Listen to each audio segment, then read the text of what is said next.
Bienvenue sur Nexus des Savoirs.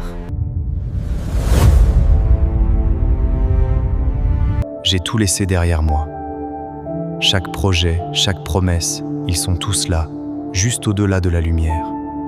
La discipline ne résout pas le vrai problème. Ce n'est pas une formule choc. Toutes ces années où vous vous êtes reproché de ne pas tenir vos résolutions, de manquer de volonté, d'abandonner vos projets après quelques semaines, vous vous trompiez, non pas parce que vous êtes faible, mais parce que vous essayez de résoudre le problème avec le mauvais outil. Deux psychologues de Rochester ont passé 40 ans à étudier la motivation humaine. Et ce qu'ils ont découvert contredit presque tout ce qu'on vous a appris. Cela explique pourquoi les personnes les plus accomplies ne sont pas forcément les plus disciplinées, mais souvent celles qui ont compris quelque chose d'essentiel, quelque chose que je vais vous révéler dans les prochaines minutes. Si vous avez déjà pris des résolutions que vous n'avez pas tenues, si vous vous êtes déjà demandé pourquoi certaines choses exigent de vous un effort presque surhumain alors que d'autres semblent couler naturellement, restez jusqu'au bout. Ce que je vais vous montrer peut changer votre manière de comprendre vos échecs et peut-être aussi vos réussites. Car le problème, ce n'est pas que vous manquez de discipline. Le problème, c'est que vous cherchez la solution au mauvais endroit. Voilà ce que je voudrais explorer avec vous aujourd'hui. Non pas comment développer davantage de volonté, vous avez probablement déjà essayé et vous savez que cela ne tient pas longtemps. Mais comment comprendre d'où vient vraiment la motivation? Celle qui dure, celle qui n'exige pas un effort permanent pour se maintenir, celle qui transforme peu à peu une obligation en désir. Commençons par défaire un mythe profondément enraciné dans notre culture. Nous pensons que la motivation fonctionne comme un carburant externe qu'on pourrait verser dans le moteur de notre comportement. Si vous voulez que quelqu'un fasse quelque chose, pensons-nous, il suffit de lui donner les bonnes récompenses ou de lui imposer les bonnes punitions. Plus de salaire pour plus de performances, des notes pour pousser les étudiants à travailler, des primes pour atteindre des objectifs, des pénalités pour décourager les comportements indésirables. C'est ce qu'on appelle la motivation extrinsèque, la carotte et le bâton, les incitations et les sanctions. Et oui, cela fonctionne, parfois, pour certaines tâches, pendant un certain temps. Mais dès qu'il s'agit de créativité, d'engagement profond, de persévérance sur le long terme, cette logique ne se contente pas d'être limitée, elle peut abîmer activement quelque chose de plus précieux encore. Edward Deci et Richard Ryan, deux psychologues de l'université de Rochester, ont consacré plus de 40 ans à étudier la motivation humaine. De ces recherches est née ce qu'on appelle la théorie de l'autodétermination, qui est sans doute l'un des cadres les plus profonds et les mieux documentés pour comprendre ce qui fait qu'un être humain s'engage vraiment dans une activité au lieu de simplement l'endurer. Leur découverte fondamentale, confirmée par des centaines d'études menées dans des dizaines de pays et de cultures, est la suivante. Les êtres humains ont 3 besoins psychologiques fondamentaux. Non pas des envies superficielles ou de simples préférences culturelles, mais des besoins aussi réels, aussi universels que le besoin de dormir ou de manger. Ces 3 besoins sont l'autonomie, la compétence et l'appartenance. L'autonomie, c'est le besoin de sentir que vous êtes l'auteur de vos propres choix, que vous agissez selon vos valeurs et vos intérêts plutôt que sous la pression sociale ou la contrainte extérieure. Cela ne veut pas dire vivre sans règles, ni dépendre de personne. Cela veut dire sentir que, même dans un cadre contraint, vous gardez une part de choix, que votre voix compte, que vous pouvez encore influencer ce qui vous arrive. La compétence, c'est le besoin de vous sentir capable de progresser, de maîtriser peu à peu des défis situés à la limite de vos capacités actuelles. Pas trop facile au point de produire l'ennui, pas trop difficile au point de provoquer une frustration paralysante, mais juste assez exigeant pour que vous sentiez que vous êtes en train de progresser, de grandir. L'appartenance, enfin, c'est le besoin de vous sentir relié aux autres, de faire partie de quelque chose qui vous dépasse, d'avoir des relations significatives dans lesquelles vous êtes vu, reconnu et valorisé pour ce que vous êtes réellement. Et voici ce que Deci et Ryan ont mis en évidence. Lorsque ces 3 besoins sont satisfaits dans une activité, vous n'avez plus vraiment besoin de vous forcer. Vous êtes intrinsèquement motivé. L'activité devient en quelque sorte sa propre récompense. Vous la faites parce qu'elle a du sens pour vous, parce qu'elle vous fait grandir, parce qu'elle vous relie. La discipline devient presque secondaire, parce que vous faites naturellement ce que, au fond, vous avez choisi de faire. Mais lorsque ces besoins sont frustrés, lorsque vous devez faire quelque chose qui étouffe votre autonomie, qui ne vous fait pas progresser, qui vous isole ou vous enferme dans une compétition hostile avec les autres, alors il faut autre chose pour tenir. Il faut des récompenses, des sanctions, de la pression, de la discipline externe pour vous pousser à faire ce que vous ne voulez pas vraiment faire. Et cette forme de motivation est fragile, épuisante et profondément insatisfaisante. Et maintenant, attention, ce que je vais vous montrer est contre-intuitif. L'expérience de DC va révéler quelque chose qui contredit frontalement tout ce que les entreprises, les écoles et parfois même vos parents vous ont appris sur la motivation. Dans une série d'expériences menées dans les années 70, DC a donné à des étudiants des puzzles complexes mais intéressants à résoudre. Certains recevaient simplement les puzzles et le temps nécessaire pour y travailler, d'autres recevaient une petite somme d'argent pour chaque puzzle résolu. Au départ, les 2 groupes semblaient tout aussi engagés, mais DC a ensuite observé ce qui se passait pendant une pause, lorsque les étudiants étaient libres de faire ce qu'ils voulaient. Ceux qui n'avaient pas été payés continuaient à jouer avec les puzzles, simplement pour le plaisir. Ceux qui avaient été rémunérés, eux, s'arrêtaient dès qu'ils n'étaient plus payés. La récompense financière avait transformé une activité intrinsèquement motivante en travail. Elle avait déplacé la source de la motivation de l'intérieur, le plaisir de relever un défi, vers l'extérieur, gagner de l'argent. Et une fois ce déplacement opéré, l'activité elle-même devenait moins désirable. C'est ce phénomène que DC a appelé l'effet de surjustification. Depuis,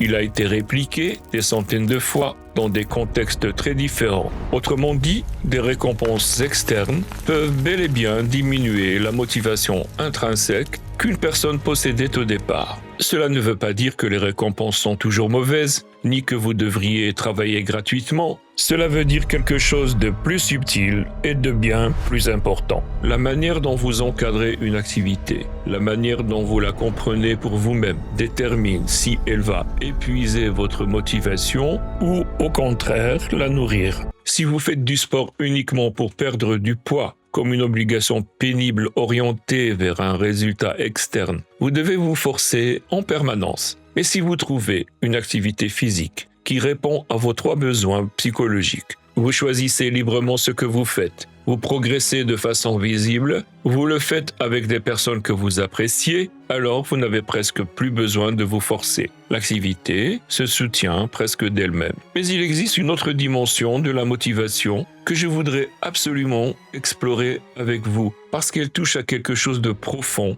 dans ce que signifie mener une vie réellement engagée. C'est ce que le psychologue Mihaly Csikszentmihalyi a appelé le flow, ou l'expérience optimale. Csikszentmihalyi, psychologue d'origine hongroise, qui a enseigné à l'université de Chicago, a consacré des décennies à étudier les moments où les êtres humains se sentent les plus vivants, les plus engagés, les plus satisfaits. Non pas les moments de plaisir passif, regarder un film, se détendre sur une plage, mais les moments d'engagement actif, intense. Et il a découvert que ces moments partagent une structure remarquablement semblable à travers les cultures, les âges et les activités. Le flow, c'est cet état dans lequel vous êtes tellement absorbé par ce que vous faites que vous perdez la notion du temps, que vos soucis s'effacent, que votre conscience de vous-même s'estompe au profit d'une fusion presque complète avec l'activité. Un chirurgien en pleine opération complexe, un musicien pendant un concert, un programmeur en train de résoudre un problème difficile,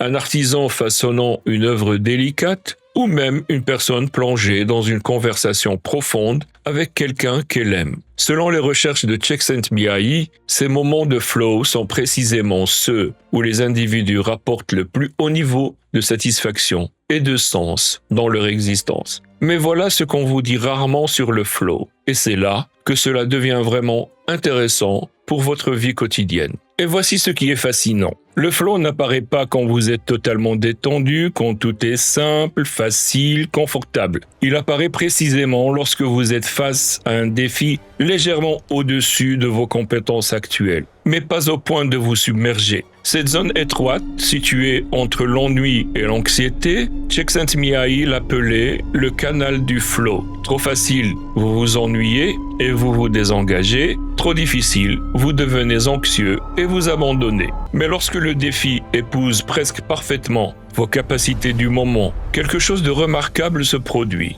Vous entrez dans cet état d'absorption totale où l'effort ne ressemble plus tout à fait à un effort, où l'activité elle-même semble vous porter. Et ce que Csikszentmihalyi a montré, et c'est crucial pour comprendre la motivation, c'est que les êtres humains recherchent naturellement ces expériences de flow. Nous ne cherchons pas d'abord le confort, ni même l'absence de difficulté, nous cherchons un engagement qui ait du sens. Nous voulons être défiés d'une manière qui nous fasse grandir. Et quand nous trouvons des activités capables de nous offrir régulièrement cet état, nous n'avons presque plus besoin de nous discipliner pour les faire, nous les recherchons de nous-mêmes. Alors comment relier tout cela à votre vie concrète? À ces résolutions que vous prenez sans les tenir, à ces projets que vous commencez puis abandonnez? La première question à vous poser n'est pas « Comment puis-je devenir plus discipliné ?» La première question est « Est-ce que cette activité nourrit réellement mes besoins psychologiques fondamentaux ?» Prenons un exemple très concret. Vous voulez apprendre une langue étrangère, vous téléchargez une application, vous vous forcez à faire des exercices chaque jour et au bout de quelques semaines, vous abandonnez.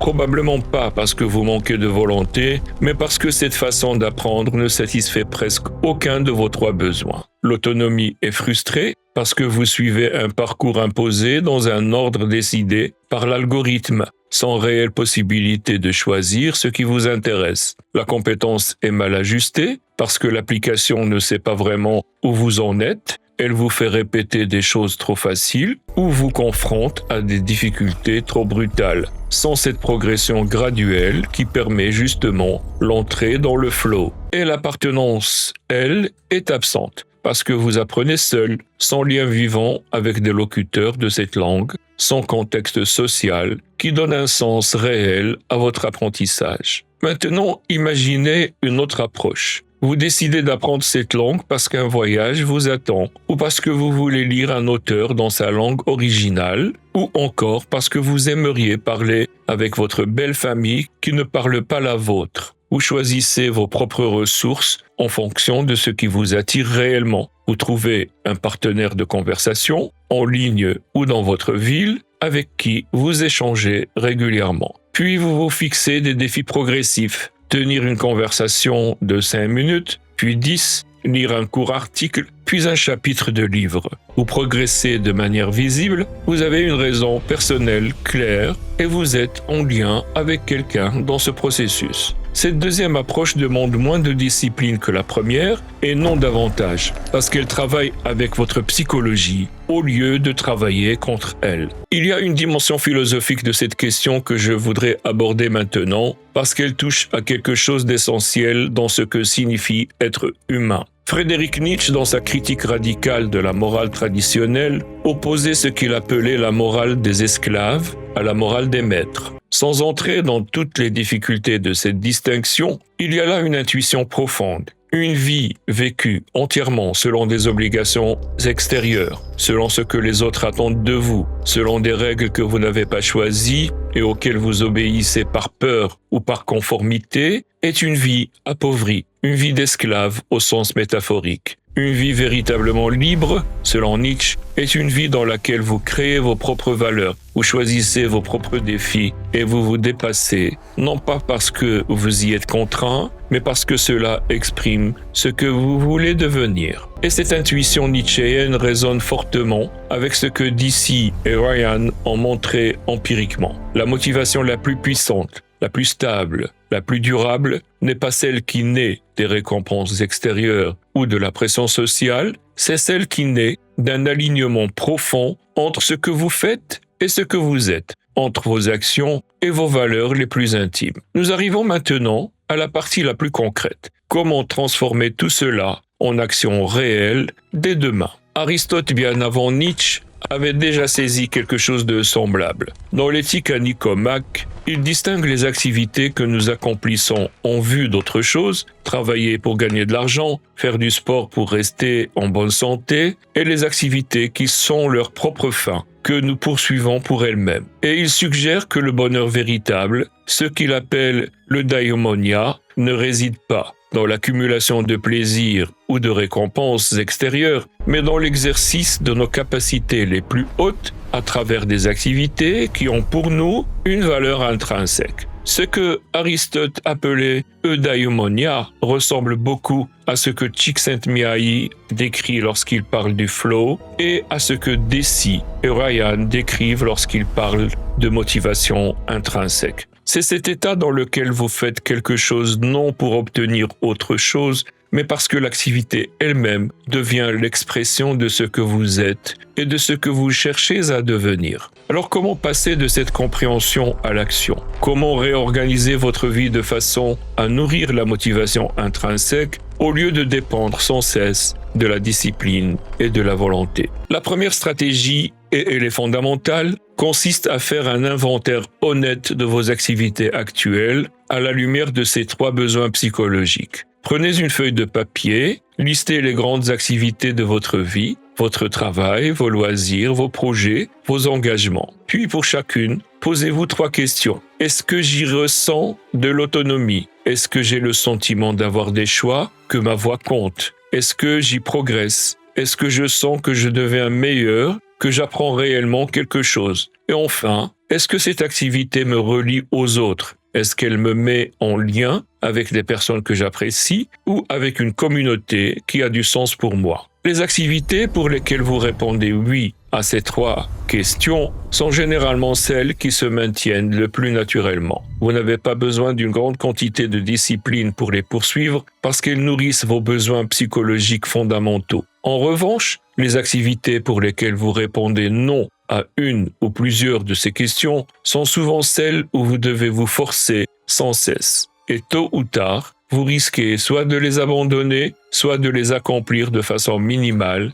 sans véritable engagement. La deuxième stratégie consiste à chercher des moyens de restructurer les activités obligatoires pour qu'elles satisfassent davantage ses besoins. Vous ne pouvez pas toujours choisir ce que vous avez à faire. Il existe des obligations professionnelles, familiales, sociales, mais vous avez souvent plus de marge de manœuvre que vous ne l'imaginez pour transformer la manière dont vous accomplissez ces obligations. Même dans un travail très contraignant, vous pouvez chercher des espaces d'autonomie dans l'organisation de votre journée, dans la manière d'aborder certaines tâches, dans les compétences que vous décidez de développer. Vous pouvez créer des occasions de progression en vous fixant vos propres défis à l'intérieur du cadre imposé et vous pouvez aussi chercher ou construire des liens avec des collègues qui partagent vos valeurs ou vos intérêts. Amy Wrzywinski, chercheuse à Yale, a montré dans ses travaux sur ce qu'elle appelle le job crafting, c'est-à-dire la manière dont les individus remodèlent leur travail,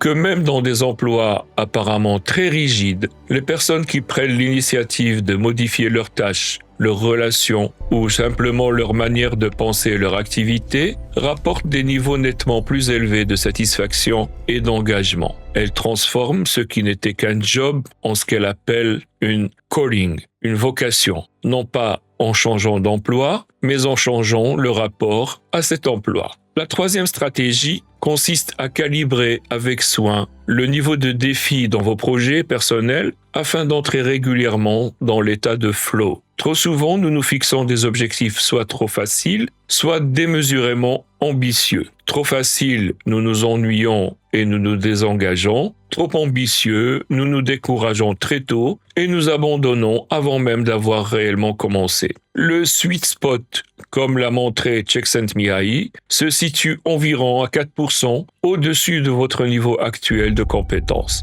Assez haut pour vous obliger à vous étirer, mais pas au point de vous faire sentir dépassé. Si vous voulez apprendre à jouer d'un instrument, ne commencez pas en voulant maîtriser immédiatement une œuvre complexe. Commencez par une mélodie mélodie simple, maîtrisez-la vraiment, puis passez à quelque chose d'un peu plus difficile. Si vous voulez écrire, ne vous donnez pas tout de suite pour objectif un roman de 300 pages, écrivez 500 mots par jour, chaque jour, sur n'importe quel sujet, jusqu'à ce que l'acte d'écrire devienne plus naturel, ensuite seulement augmentez progressivement l'exigence. Cette progression graduelle produit 2 effets essentiels. D'abord, elle vous permet d'expérimenter régulièrement le flow, parce que le défi reste constamment ajusté à vos capacités du moment. Ensuite, elle nourrit votre besoin de compétences, parce que vous voyez des progrès concrets, visibles, réguliers. Il y a une dernière chose que je voudrais vous dire avant de conclure, et c'est peut-être la plus importante.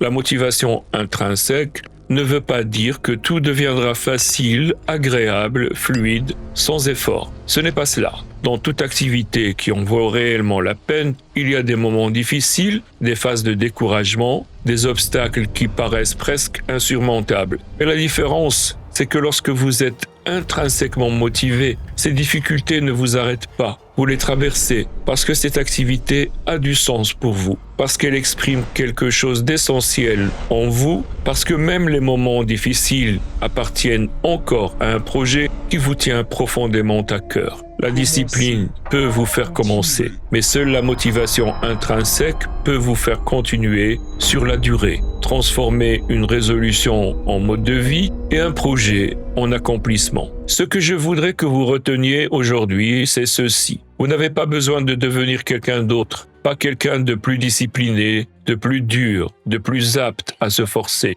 Vous avez besoin de comprendre ce qui vous motive vraiment, profondément, et d'organiser votre vie de manière à nourrir cette motivation au lieu de la contrarier sans cesse. Parce que la vie la plus engagée, la plus satisfaisante, n'est pas celle où vous vous contraignez en permanence à faire des choses que vous ne voulez pas vraiment faire, c'est celle dans laquelle vous avez trouvé des activités qui répondent à vos besoins psychologiques fondamentaux, qui vous font entrer régulièrement en état de flow et qui sont alignés avec vos valeurs les plus profondes. Cette vie ne demande pas forcément moins d'efforts que l'autre, mais l'effort, il ressemble moins à une guerre contre vous-même qu'à une danse avec ce que vous pouvez devenir. La prochaine fois que vous vous surprendrez à vous reprocher votre manque de discipline, souvenez-vous de ce que vous avez entendu aujourd'hui. Ce n'est pas vous, au fond, le problème, c'est le cadre. Et si cette vidéo a déplacé quelque chose dans votre manière de comprendre vos échecs, alors vous voyez maintenant pourquoi j'ai pris la peine de vous l'expliquer. On se retrouve dans la prochaine vidéo de Nexus des Savoirs. D'ici là, posez-vous cette question. Quelle activité dans votre vie satisfait réellement vos 3 besoins? Autonomie, compétence, appartenance. La réponse pourrait bien vous surprendre. À très bientôt sur Nexus des Savoirs.